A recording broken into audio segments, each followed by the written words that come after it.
Yeah. We're just talking about how the press is, we're with Senator Mike Lee, how the press and the left, they didn't understand how we felt about Barack Obama and thought we were completely unreasonable. And now they are so obsessed with Donald Trump and impeachment when they don't even really, does impeachment fit? What would the crime be?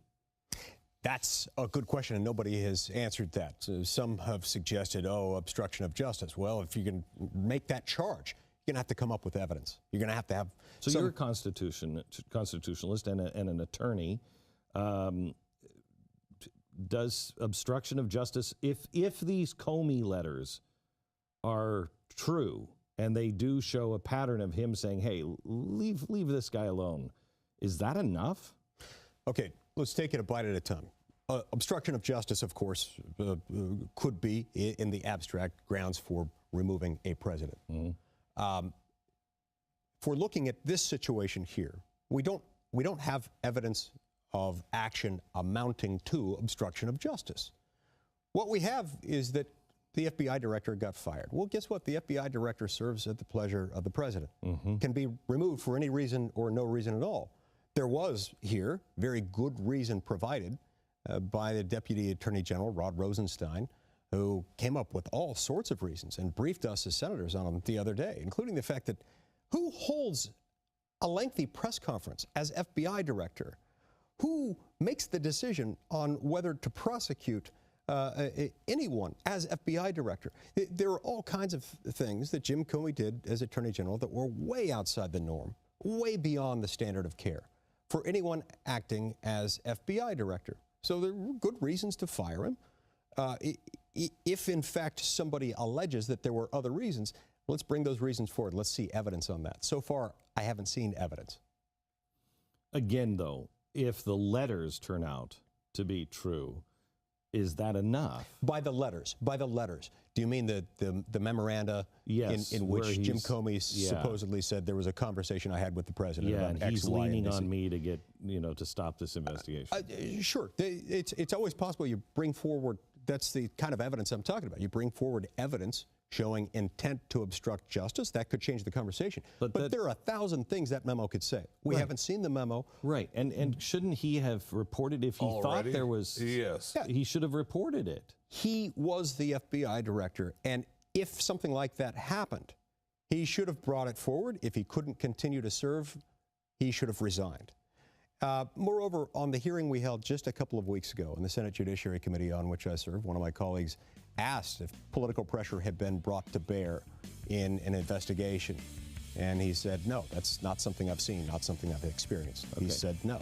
Senator Mike Lee, we're going to talk about Written Out of History, new book by Mike.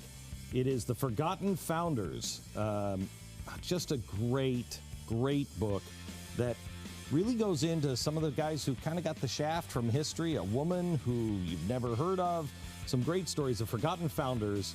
It's available in bookstores everywhere. We talk about it with Mike Lee next. You're listening to the Glenn Beck Program. Mercury.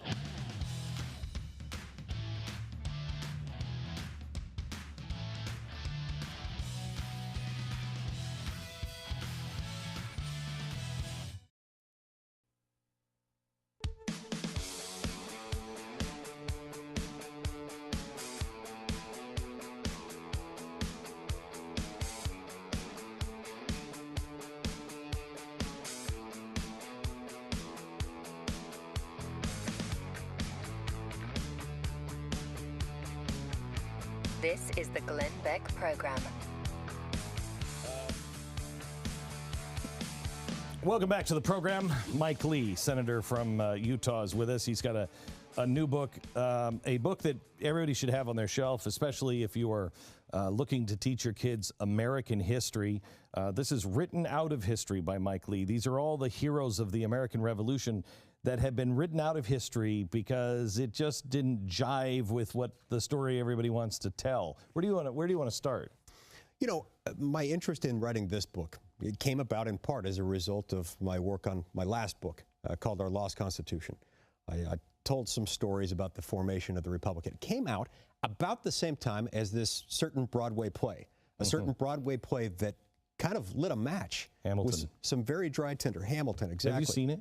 I haven't seen it. I know the soundtrack well. I've listened to it over and over again. I hope to see it at some point, but have not been able to get in so far. But that kindled something in the American people. It got them excited. It made them realize there's a lot to learn from our founding generation. And if we study our founding generation, we can discover some things about ourselves. So what did you discover about us? What I discovered about us is that we didn't start out exactly the way a lot of people assume we started out. Wait, rich white people that are just interested in slavery and business? That's the narrative. Yeah. That's the narrative, is that those were the only people. Everyone else in America was silent or silenced, had nothing to say, no contribution to make to public discourse. And in this book, I outline the stories of a number of Americans who were neither rich nor white nor male in some cases.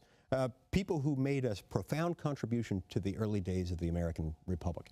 But their narrative, their story didn't fit with our modern narrative of what happened at the American founding. Give me a couple of your favorite examples. Mum Bett.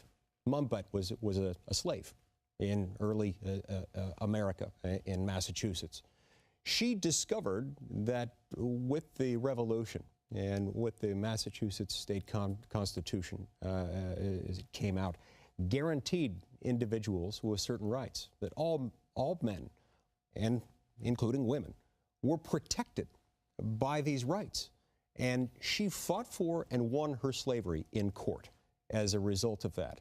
She made an early contribution to the abolition movement in America. The discussion of slavery was not something that just sort of bubbled up right around or in the immediate lead into the Civil War. This was something that was actively debated and discussed at the time of the Revolution. And what year was this? This was in the late 1700s. So about the time we became our own country, but long before anything close to the Civil War happened. So as a result of that, she fought for and won her freedom. She had a very significant role in an understanding in this country that we as individuals have certain rights given to us by God. But she was a black woman. She was a black woman who won her freedom. She didn't fit that narrative. She's been written out of history. When did you find that, was she ever prominent in history in America? Did we ever learn about her? Or has she always been written out? There were times when she was well known. She was relatively well known at the time of the Revolution. And she continued to be well known throughout the abolition effort. But over time, her memory faded because people assumed, we've got a lot of rich white guys to talk about. That's all we're going to talk about. We also have this belief that, and it's so wrong, that women didn't have the vote. That's not exactly right. You had to own property. So if you were a woman and your husband died and you had property, you got the vote. And it was more of a family kind of vote. It wasn't against a woman. It was about who's the owner of property, correct? Yes. And a lot of women played a very important role in the American founding. Including Mercy Otis Warren, another American who was very prominent at the time of the Revolution, but who we've written out, who's been forgotten. She was well educated. She was an author. She was constantly involved in public discourse. She had some grave concerns about what our federal government might become under the new Constitution. She was good friends with John Adams, but it became sort of a love-hate relationship. They had this back and forth exchange of letters over the course of many years in which she would raise concerns about the new government. And these discussions became increasingly heated. She ended up having a real voice in speaking out for freedom, speaking out about the fact that, when government acts, it does so at the expense of individual liberty. We have to constrain government power. But that, too, conflicts with the modern narrative. And so what I've tried to do in assembling these stories is remember some of the comments that I received in connection with my last book, on Our Lost Constitution. I've gone through and read the reviews on Amazon and elsewhere.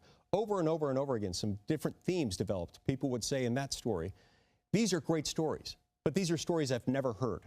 These are stories that are not discussed in civics class or in history class, even in AP or college level history classes. Some of these stories have been left out. So I've tried in this book, Written Out of History, to find more of those stories, more of the people who contributed to our founding. But I tell you, you can go to George Washington University now and study history, and you don't have to take more than one semester of American history. So there's a good chance that you go to George Washington University and you're never taught about George Washington. I mean, we're leaving George Washington out of our history now.